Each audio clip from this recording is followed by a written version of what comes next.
Hey, c'est la Team Lactée et bienvenue dans cette nouvelle vidéo. Alors vous allez le voir, aujourd'hui on va parler d'une petite thématique. Si vous regardez l'image, vous vous doutez bien un petit peu de quoi on va parler. Mais avant de vous lancer le sujet, et comme à peu près tous les matins, donc je ne devrais même plus avoir besoin de le dire. Ça devrait être fini, ça devrait être rentré, ça devrait être ancré. Vous arrivez sur cette chaîne, vous regardez une vidéo, vous vous dites, dis donc, ça a l'air de m'intéresser comme sujet. Qu'est-ce qu'on fait? Qu'est-ce qu'on fait? Qu'est-ce qu'on fait? J'attends. Mais on s'abonne, bien sûr, on s'abonne à la chaîne, ça soutient le travail du créateur de contenu, donc moi en l'occurrence, ça soutient le travail du créateur de contenu et surtout on commence à faire partie d'une team de parents cool, de la team lactée, on se retrouve entre nous, on échange en commentaire ici ou alors via l'application, tout simplement, à pas de moi allaitement, qui est une application qui est là pour faciliter l'allaitement des parents, et bien on se retrouve comme ça entre nous. Et puis bien sûr, vous pouvez toujours enclencher la petite cloche sur la chaîne, tout simplement parce que ça vous permet d'être au fait des dernières vidéos qui sortent. Voilà.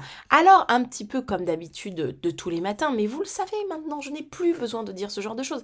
Si vous ne pouvez pas regarder ma petite tête de patate kawaii, ceux qui ont l'application à pas de moi allaitement savent pourquoi je me traite de petite patate kawaii, eh bien, vous pouvez mettre des écouteurs et vaquer à vos occupations, puisque de toute façon, je vais toujours lire ce qui se passe à l'écran. Alors, c'est parti parce qu'aujourd'hui, on va revenir sur un sujet, comment dire, c'est un sujet un peu brûlant quand on parle d'allaitement, n'est-ce pas? Quand on parle de bébé de manière générale, mais alors quand on parle d'allaitement, ça ajoute un petit step, vous voyez. On va parler d'allaitement et de sommeil des bébés. Voilà, hein. Qui ne s'est jamais posé de questions en tant que parent allaitant sur le sommeil de son enfant? Mettez-le en commentaire. Allez, avouez. Aujourd'hui, on est sur Blasting News. Vous savez que j'aime beaucoup ce site à force. Je trouve vraiment beaucoup d'informations là-dessus et des informations récentes, puisque ça date du 20 mars, hein, donc c'est assez récent. Allaitement et sommeil, 5 questions fréquentes que se posent les mamans, les parents de manière générale, hein, parce que les papas aussi se posent des questions. L'allaitement naturel aide... Alors, ah oui, allaitement naturel, allaitement... Oui, d'accord, VS, allaitement artificiel. Ok, j'ai compris. Ils prennent le terme d'allaitement naturel pour parler d'allaitement parental, VS allaitement artificiel pour parler de parents qui donneraient des PCN, des produits commerciaux pour nourrissons. L'allaitement naturel aide les nourrissons à mieux dormir de jour comme de nuit. Les mamans peuvent également trouver le sommeil pendant l'allaitement. Alors, ce qu'ils vont expliquer pourquoi, on va jusqu'au bout. Le parcours du combattant de la maman ne se termine pas après l'enfantement. Je n'aime pas du tout parler d'accouchement, je préfère parler d'enfantement. L'accouchement, pour moi, vous enlève votre puissance. L'enfantement vous la rend, même si c'est une césarienne pour l'avoir vécu. Au contraire, c'est là que commence la vraie vie des mères de famille. Alors déjà, les gars, stop. Il y a un truc, deux, sur lequel je suis pas d'accord. Le parcours du combattant de la maman ne se termine pas après l'enfantement. Bon, ça, ok, admettons, l'enfantement, c'est pour notre pomme, ok. Au contraire, c'est là que commence la vraie vie de mère de famille. Aux dernières nouvelles, alors à moins que ce soit un choix ou que ce soit des épreuves de vie, la famille, on n'a pas choisi de la composer toute seule. Donc, on n'est pas les seuls membres. Hein. Donc, au contraire, c'est là où commence la vraie vie de famille, tout simplement. D'accord? Ou de parents. D'accord? Point. Parce que là, encore une fois, hein, on fait genre, ça concerne les mères et puis pas le conjoint ou la conjointe. Hein? Bon, non. En effet, la jeune maman peut s'inquiéter davantage pour son bébé et ressentir de l'anxiété plus fréquemment. Non, tout. Parce qu'il y a des papapoules qui auront la même chose. Ou des conjointes, des mamans bis poules qui auront les mêmes craintes. D'accord? Donc, encore une fois, tout ne repose pas sur les épaules des seuls parents qui ont porté et enfanté. Non. Tout ceci peut l'empêcher de dormir suffisamment. Y compris l'autre parent. Moi, j'ai eu un modèle qui veillait et qui nous regardait dormir. Donc, voilà. Alors que moi, je dormais bien. Tout ceci peut l'empêcher... Voilà. D'un autre côté, l'allaitement peut aussi compliquer cette phase de la vie. C'est quelque chose qui doit être réalisé avec le plus grand soin, notamment si la maman décide d'allaiter naturellement son enfant. Arrêtez avec ce naturellement-là. L'allaitement est quelque chose d'essentiel lié au sommeil du bout de chou. Vous voyez ma face, là, j'ai très grimacé. Alors, je ne sais pas où ils vont nous emmener après, mais je vais le poser tout de suite. Non, l'allaitement n'a rien à voir avec le sommeil. Premièrement, le sommeil est une maturation neurologique. Je vais répéter ce que je répète tout le temps, mais c'est pas grave, je le ferai tant qu'il le faudra. pour mettre des petits girafons qui courraient 2 heures après, comme ça, qui gambaderaient comme ça au monde. Il nous faudrait des gestations de 18 mois pour mettre des bébés au monde qui sont matures. Malheureusement, les os du crâne se seraient solidifiés. Donc, pour que le bébé puisse passer, l'espèce humaine enfante avant terme à 9 mois parce que les os du cerveau ne sont pas encore consolidés, c'est malléable et ça peut passer dans la tuyauterie. Bon. À partir de ce moment-là, ça veut dire que nous mettons au monde des bébés qui sont immatures d'un point de vue cardiaque, pulmonaire, digestif, neurologique. Et donc, le sommeil, lui, est une maturation neurologique. Voilà, comme ça. Neurologique. Donc, ça n'a rien à voir avec l'alimentation d'un bébé.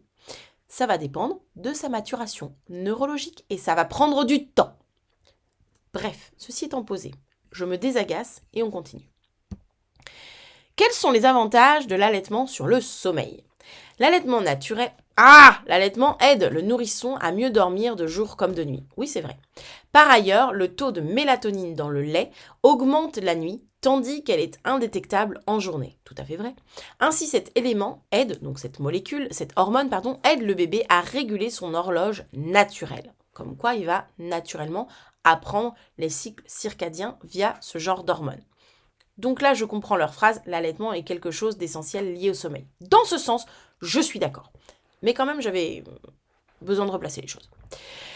Le lait contient également d'autres substances favorisant l'endormissement, telles que le tryptophane, effectivement. Cet acide aminé est un précurseur de la sérotonine, c'est-à-dire qu'il va enclencher, il est là avant la sérotonine, une hormone essentielle au développement et au fonctionnement du cerveau. Ainsi, elle a un effet positif sur l'humeur de l'enfant et contribue à l'organisation du sommeil, du cycle sommeil-veille. L'allaitement nocturne diminue aussi les coliques qui n'ont pas jusqu'ici de remède efficace, effectivement, puisque les coliques sont une maturation, c'est un step de développement, de maturation du système digestif. Je vous rappelle que nous mettons au monde des bébés qui ne sont pas matures, qui ne sont pas finis. Ils ont besoin de mûrir. C'est pour ça qu'on parle de 9 mois dedans, 9 mois dedans, 9 mois dehors, et 9 mois dehors dans les conditions les plus proches de ce qu'il a connu en interne. Portage, allaitement, cododo, peau à peau, etc. Coller, serrer. Hein, voilà. Ce phénomène, caractérisé par des pleurs intenses, affecte notamment les nourrissons entre 2 semaines et 4 à 4 mois. De ce fait, le bébé dormira davantage la nuit et aura moins de coliques. Quelles informations utiles sur la tétée? La maman qui décide de se lancer dans l'allaitement doit être plus patiente. En effet, elle doit être disponible à tout moment pour son bébé lors des premiers mois. Oui, ça c'est quelque chose qu'on ne dit pas suffisamment. Effectivement, j'ai encore eu très récemment un message privé sur mes réseaux sociaux, pas sur l'appli mais sur mes réseaux sociaux, où effectivement une maman me disait qu'elle en avait marre et que c'était trop pour elle. Et je pense que les parents ne sont pas suffisamment prévenus de l'intensité, de la disponibilité que va demander un allaitement. Le nourrisson a besoin de téter entre 8 à 12 fois par jour. Alors, on aime bien ce chiffre en France, hein, mais je vous rappelle que dans le livre qui se trouve derrière moi, là-bas, l'allaitement long expliqué à mon psy d'Agnès Vigouroux, il me semble que c'est dans celui-là. Ou c'est dans le concept du continuum de Jean Liedloff. Il faut vraiment que j'arrive à retrouver la référence. À chaque fois, je vous dis les deux, mais je ne sais jamais. En même temps, les deux doivent se lire. Hein. Eh bien, on apprend qu'un anthropologue a observé un enfant allaité dans un village, je ne sais plus si c'est d'Amazonie ou d'Afrique, peu importe, où la mère ne portait pas de haut.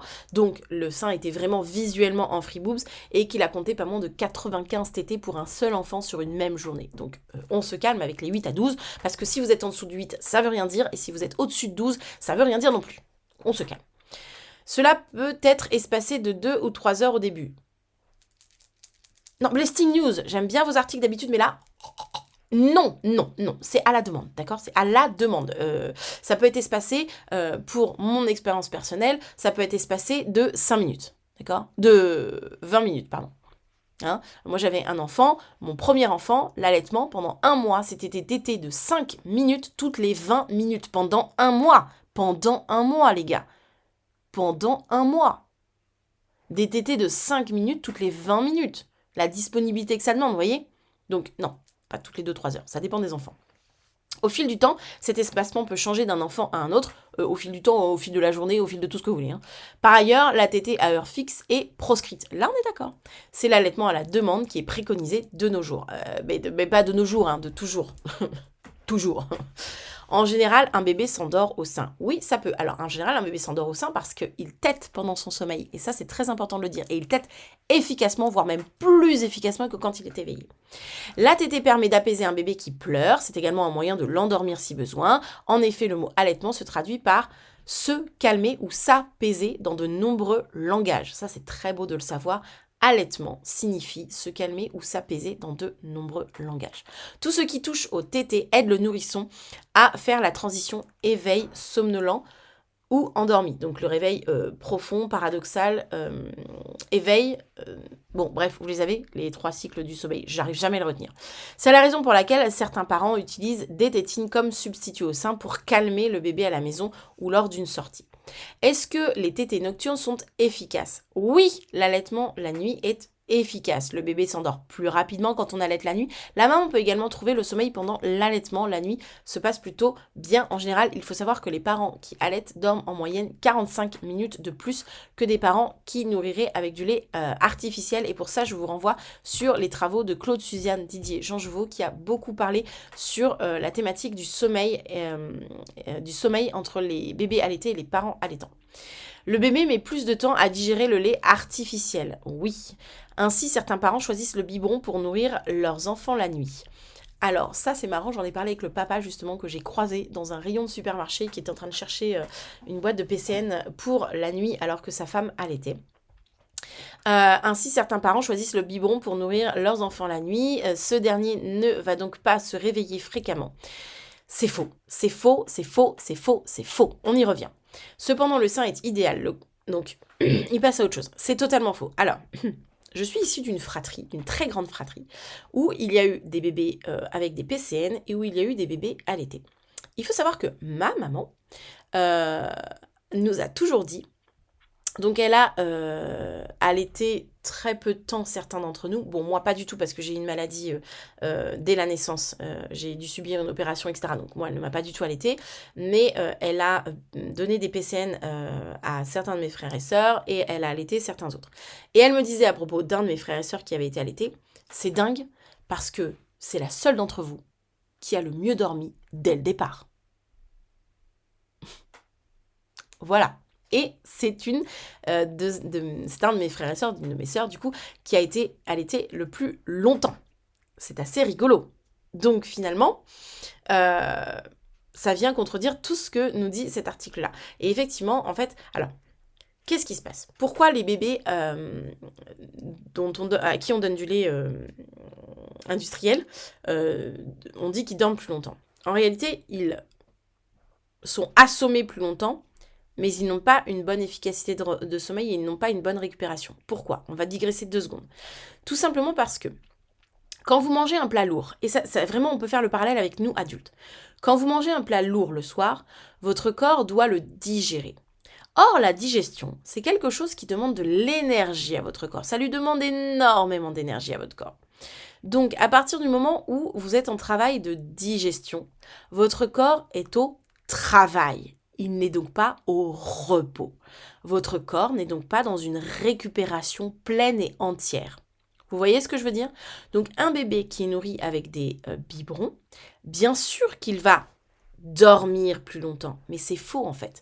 Il est assommé plus longtemps, tout simplement parce que son corps utilise de l'énergie pour digérer. Donc il ne peut pas le maintenir, il ne peut pas le réveiller ou le maintenir en état d'éveil. Tout simplement parce que c'est comme quand vous avez bien mangé, vous savez, l'été souvent, après une bonne bouffe, un bon truc l'été, on est comme ça en mode... Oui, tu disais Roger, excuse-moi, Oula. J'ai bien mangé. Vous savez, cet état de somnolence qu'on peut avoir après le repas, ou quand on est étudiant, vous savez, après la cantine, qu'on a tendance à s'endormir sur les tables. Mais c'est pas pour rien, en fait. Et c'est même pas de notre fait. C'est parce qu'on a potentiellement mangé un repas lourd. Et en fait, notre corps, il a besoin d'énergie pour aller digérer ce repas. Donc, on va être somnolent, on va être un peu cassé, on va être un peu comme ça. Et c'est ce qui se passe pour les bébés qui sont nourris au lait infantile. C'est pas qu'ils dorment mieux, c'est pas qu'ils se réveillent moins, c'est qu'ils sont comme ça en mode... Bon... Et leur corps va utiliser l'énergie qu'il trouve pour aller digérer. Donc la récupération en termes de sommeil n'est pas une récupération optimum. Et en plus de ça, c'est faux parce qu'il y a des bébés qui sont nourris au lait infantile et qui vont quand même se réveiller la nuit. Moi, j'ai connu un petit bout de chou dans ma famille à qui on donnait de l'homéopathie la nuit parce qu'il se réveillait la nuit alors qu'il était nourri au PCN. Voilà, donc ça n'a vraiment strictement rien à voir. Ça, vraiment, j'ai besoin de le déconstruire, ça me saoule de lire ce genre de choses. Donc, on termine juste cet article. Cependant, le sein est idéal. Le contact entre le bébé et la maman est essentiel pour endormir le bambin. Il est à noter que le choix du soutien-gorge d'allaitement est crucial. Alors ça, ils nous ont mis leur petite phrase parce qu'ils ont dû faire un article là-dessus. Pour que la maman puisse se sentir à l'aise pendant la période où elle nourrit au sein. Alors, sachez que déjà, ne portez pas de soutif la nuit, sauf si vous avez besoin d'y mettre des coussinets. Mais dans ces cas-là, on choisit bien évidemment un soutif où on est à l'aise. En gros, c'est pas celui qui va vous maintenir, c'est juste celui qui sert à maintenir les coussinets, pas plus. C'est pas grave s'il est un peu plus large, un peu plus... Non, on s'en fout, c'est juste pour maintenir les coussinets. Et sans armature, parce que sinon vous allez écraser vos canaux lactifères et donc beaucoup plus de risques d'engorgement et de mastite. Voilà, j'aimerais pour cet article, pour la lecture de cet article, c'est terminé. Moi, j'aimerais qu'en commentaire, vous me disiez comment ça se passe. Est-ce que vous allaitez la nuit? Est-ce que vous trouvez ça plus difficile? Est-ce que vous trouvez ça plus facile? Est-ce que vous arrivez à vous rendormir? Je parle de l'allaitement des bébés, parce que moi, l'allaitement d'un bambin, ça marche plus de se rendormir la nuit. Comment ça se passe? Est-ce que vous avez préféré justement faire un allaitement partiel et pouvoir donner des PCN la nuit pour peut-être vous pensez que vous avez une meilleure récupération? Bref, dans votre organisation, pourquoi, comment, n'hésitez pas à témoigner en commentaire, histoire que l'on puisse échanger ensemble et donner des pistes à des parents qui passeraient par là, ou même juste entre nous. Sur ce, moi, je vous fais des gros bisous, je vous souhaite une bonne journée, ceux qui ont l'application savent pourquoi j'ai dit ça, et je vous dis à demain pour une prochaine actualité. Allez, ciao!